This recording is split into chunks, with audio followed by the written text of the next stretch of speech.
यद्यपि कि हम लोगों के कागजात का सत्यापन हो चुका है। यह बातें बिल्कुल ही निराधार है, कोई तथ्य इसका प्रमाणित नहीं है। यह लेटर उसी समय का है जब हम लोग शुरू में ज्वाइन किए थे और विभाग द्वारा पटना से गोड़ लगतनी समाचार बटुए बक्सर से रिपोर्टर बानी रोहित ओझा जी। तनख्वाह रोके जाए पे भड़क गईले नियोजित शिक्षक पहुंच गईले कार्यालय। खबर का बात सब बताई भोजपुरिया समाचार। एह मास्टर साहेब लोग के बयान भी सुनाई भोजपुरिया समाचार। चैनल पर नया बानी तो बेल आइकॉन के बटन दबा के सब्सक्राइब कर ली। फेसबुक पेज पर देखतानी तो फॉलो कर ली। 1 साल पहले जवन मास्टर साहेब के नौकरी लागते लागल कि अब हमनी के दिशा दशा बदल जाई। अब हमनी के परिवार के 2 रोटी के मोहताज ना रह जा। लेकिन वेतन रोके जाए के बाद शिक्षक लोग के पारा 7वां आसमान पर चढ़ी गई। चढ़हू के चाही कारण रहे कि तनख्वाह कम बा, यही में खर्चा चलावे के बा।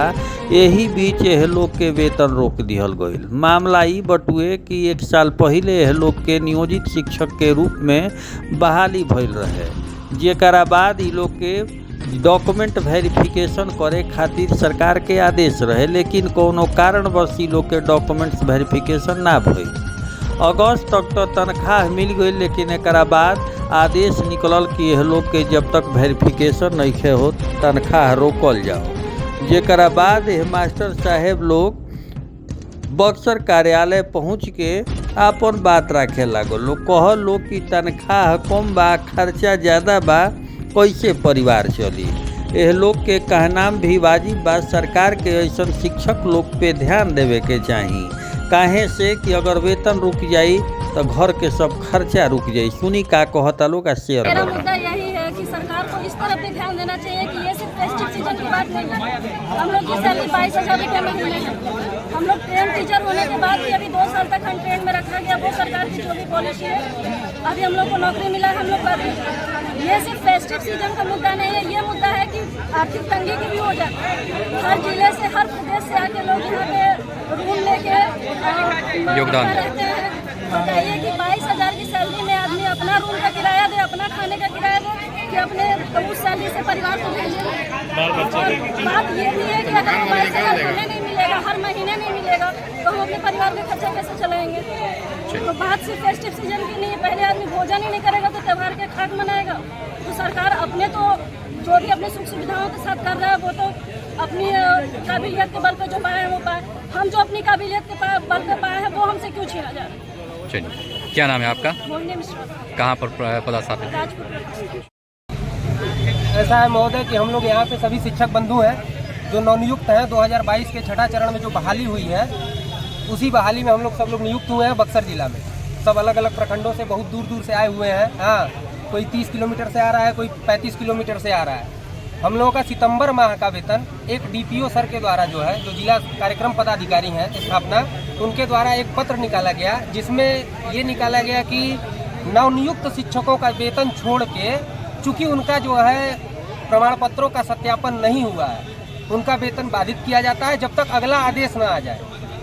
जबकि हम लोग जब हमारी काउंसलिंग हुई थी फरवरी माह में, और कुछ लोगों की पहले भी हुई थी, तब हमारे सारे मूल पत्र जमा कर लिए गए थे और उसको नवंबर माह के बाद जो है हम लोगों को ये कहकर वापस किया गया कि आप लोगों का सत्यापन हो गया है, आप लोग अपने डॉक्यूमेंट ले जाइए। उसके लिए भी एक पत्र निकाला गया।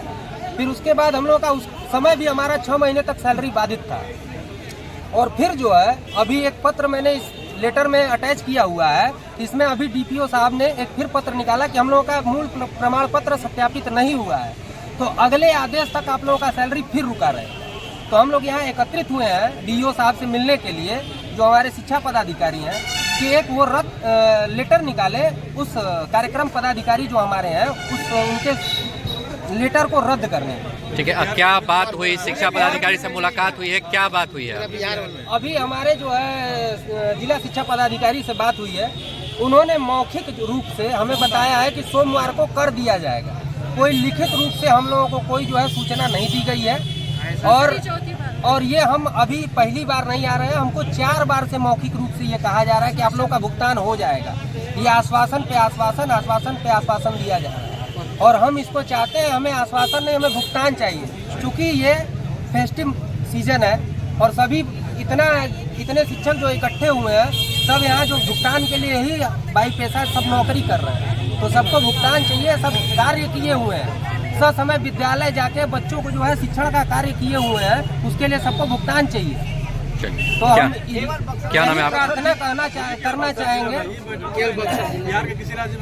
बिहार के किसी भी डिस्ट्रिक्ट में, किसी जिला में जो है ऐसा कोई जो है इस प्रकार का लेटर नहीं हुआ, ये सिर्फ बक्सर जारी हुआ है कि नवनियुक्त शिक्षकों का वेतन बाधित कर दिया है। ये सिर्फ बक्सर जिला में निकला है। अब इसको तानाशाही कर लीजिए, चाहे कुछ भी कर लीजिए, क्योंकि अगर पटना से कोई भी लेटर निकलता है तो सभी जिलों के लिए निकलता है, न कि मात्र एक जिले के लिए। और हमारे माननीय डीपीओ साहब का कहना था कि कुछ लोग चिन्हित हैं, मूल पत्र जो है सत्यापित उनका नहीं हुआ, तो अगर कुछ लोग आपकी नज़र में चिन्हित हैं तो उनका वेतन अवरुद्ध किया जाए। बाकी सभी शिक्षकों का 800 प्लस जो है शिक्षक है यहाँ सबका वेतन रोक के आप क्या मतलब जताना चाहते हैं?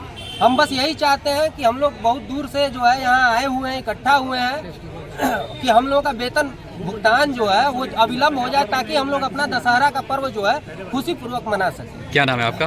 हमारा नाम अभिषेक पांडे है, मैं राजपुर प्रखंड का शिक्षक हूँ। सबसे पहले तो आपका मैं धन्यवाद देना चाहता हूँ कि आप इस मुद्दे को संज्ञान में लिए और आपके साथ जितने भी हमारे नवनियुक्त शिक्षक साथी हैं, उन सभी को भी मैं धन्यवाद देना चाहता हूं कि वो भविष्य में भी इसी तरह तत्पर हो करके सभी मामले को संज्ञान में लें और उच्च स्तर तक ले जाएं। श्रीमान, आपका सवाल यह है कि क्या आज जिला शिक्षा पदाधिकारी महोदय से मुलाकात हुई है? नहीं। मैं आपको विदित करूं कि यह जिला शिक्षा पदाधिकारी से हम लोग आज तीसरी बार मिले हैं और उस समय भी वो वही आश्वासन दिए थे कि 1-2 दिन के अंदर पत्र निर्गत कर दिया जाएगा, परंतु आज 4 दिन के बाद पुनः जब मिले तो फिर वही आश्वासन हम लोग को मिला कि 1-2 दिन के अंदर पत्र निर्गत कर दिया जाएगा। मैं उन डीपीओ स्थापना से भी पूछना चाहता हूं कि वह ऐसा पत्र निर्गत क्यों किए, इसमें हम सभी नवनियुक्त शिक्षकों का क्या दोष है? यद्यपि कि हम लोगों के कागजात का सत्यापन हो चुका है, यह बातें बिल्कुल ही निराधार है, कोई तथ्य इसका प्रमाणित नहीं है। यह लेटर उसी समय का है जब हम लोग शुरू में ज्वाइन किए थे और विभाग द्वारा पटना से यह लेटर निकला था कि जुलाई 2023 तक नवनियुक्त शिक्षकों का कागजात का सत्यापन हो जाना चाहिए। महोदय, यदि कागजात का सत्यापन नहीं हुआ है तो इसमें हम लोग की क्या दोष है? और रही बात कागजात के सत्यापन की, तो हम सभी लोगों के कागजात का सत्यापन हो चुका है, कागजात हम लोग को मिल भी चुका है। एमपी हाई स्कूल में हम लोगों को कागजात का बुला करके सत्यापन जिनका हो चुका है उनको दिया जा चुका है। तो अन्य सारे जिलों की अब रह गई बात, तो भोजपुर में, रोहतास में, हर जगह सभी लोगों का पेमेंट किया जा रहा है। भोजपुर में 8 तारीख को ही पेमेंट हो गया है, रोहतास जिले में भी पेमेंट की प्रक्रिया चालू है और हम लोग यहाँ पर केवल मौखिक आश्वासन पर आश्वासन देकर बरगलाया जा रहा है। अगर आश्वासन को पूरा नहीं किया तो आगे की योजना क्या रहेगी? यदि आश्वासन को पूरा नहीं किया जाता है तो हम सभी नवनियुक्त शिक्षक एक होकर के पूर्ण रूप से जिला शिक्षा पदाधिकारी के कार्यालय में तालाबंदी करेंगे, जिला स्थापना साहब के कार्यालय में तालाबंदी करेंगे और डीएम साहब के पास जाकर के अपने मामले को संज्ञान में दिलाएंगे। और यदि इतना से भी नहीं होता है तो पटना में जो अपर मुख्य सचिव हैं के पाठक जी, उनके यहाँ हम लोग ज्ञापन देंगे और प्राथमिक शिक्षा निर्देशालय में भी जाकर के हम लोग अपनी बातों को रखेंगे। क्या परिचय आपका? मृत्युंजय दुबे, अध्यक्ष संघर्षशील शिक्षक संघ।